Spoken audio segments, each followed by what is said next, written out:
बोलिए वृंदावन श्री कृष्ण मुरारी की जय हो। आज हम आपको मोक्षदा एकादशी के बारे में बताने जा रहे हैं। श्री युधिष्ठिर बोले, भगवान आप तीनों लोकों के स्वामी, सबको सुख देने वाले और जगत के पति हैं। मैं आपको नमस्कार करता हूँ। हे देव, मेरे संशय को दूर करें।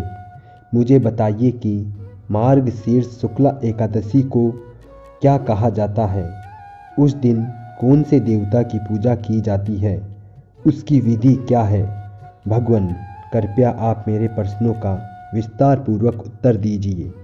यह सुनकर भक्त वत्सल भगवान श्री कृष्ण जी कहने लगे, हे राजन, आपने बड़ा उत्तम प्रश्न किया है। इसके सुनने से तुम्हारा यश संसार में फैलेगा। सो सुनो। मार्गशीर्ष शुक्ला एकादशी को मोक्षदा एकादशी कहते हैं। इस दिन दामोदर भगवान की धूप दीप नैवेद्य आदि से भक्ति पूर्वक पूजा करनी चाहिए। अब मैं पुराणों की एक कथा कहता हूँ। इस एकादशी के व्रत के प्रभाव से नरक में गए हुए माता पिता पुत्र आदि को स्वर्ग की प्राप्ति हो जाती है। आप ध्यान पूर्वक सुनिए कथा। गोकुल नगर में वैशांस नाम का एक राजा राज्य करता था। उसके राज्य में चारों वेदों के ज्ञाता ब्राह्मण रहते थे। एक समय रात्रि को राजा ने स्वप्न में अपने पिता को नरक में पड़े देखा।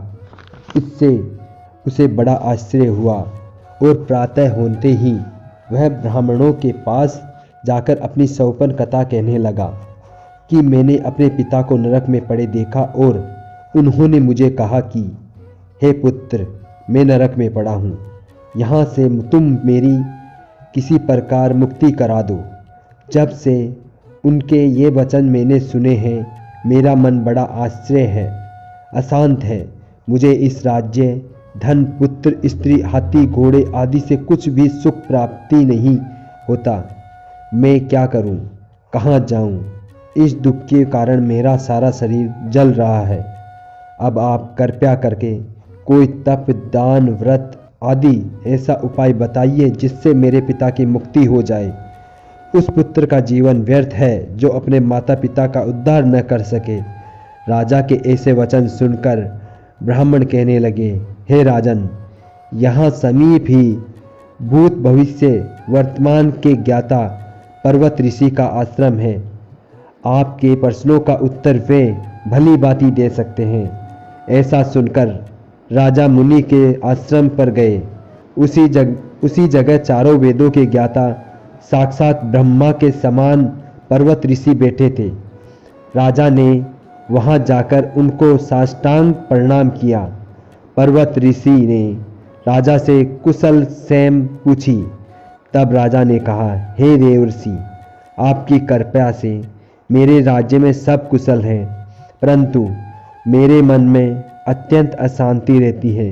उसका कुछ उपाय बताइए। ऐसा सुनकर पर्वत मुनि ने एक क्षण के लिए अपने नेत्र बंद किए और भूत भविष्य को विचारने लगे।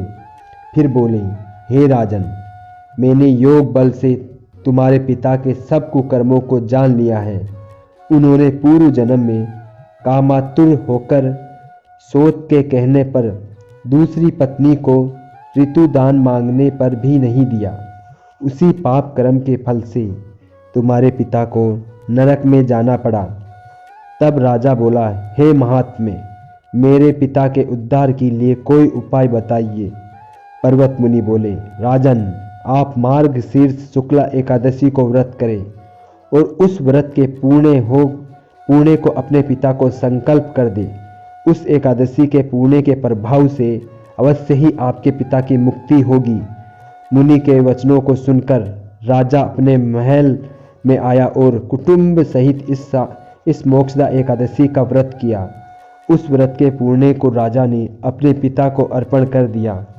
उस पुण्य के प्रभाव से राजा के पिता को मुक्ति मिल गई। वह स्वर्ग को जाते हुए अपने पिता से बोले कि हे पुत्र, तेरा कल्याण हो।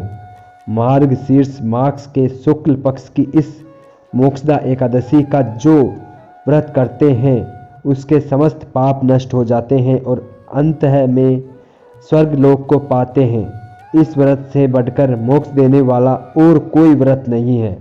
इस कथा को पढ़ने या सुनने से वाजपेयी यज्ञ का फल मिलता है। बोलिए वृंदावन कृष्ण मुरारी की जय हो।